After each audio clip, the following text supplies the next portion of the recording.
સુરતમાં હાર્ટ એટેકના કિસ્સાઓ વધતા સિવિલ તંત્ર એલર્ટ. સરકારી હોસ્પિટલ અને નવી સિવિલ હોસ્પિટલમાં કેટલેબ તૈયાર કરાયા છે. હાર્ટ એટેકના દર્દીઓને હવે તમામ સુવિધાઓ હોસ્પિટલમાં મળી રહેશે. તાત્કાલિક ધોરણે અલગથી સારવાર મળી રહે તે માટે વોર્ડ ઊભો કરવામાં આવ્યો.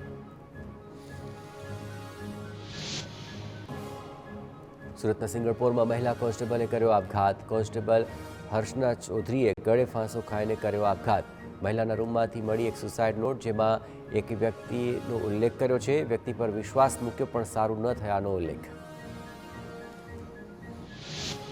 સુરતના અડાલજમાં અંગત અદાવતમાં યુવકની હત્યા. રવિ અને રાજુ નામના ઈસમે હત્યા કરી હોવાનો આક્ષેપ. પોલીસે ગુનો નોંધી હત્યારાઓની શોધખોળ શરૂ કરી. ગાંધીનગરના પેથાપુરમાં ઘરફોડ ચોરીનો એલસીબીએ ભેદ ઉકેલી નાખ્યો છે.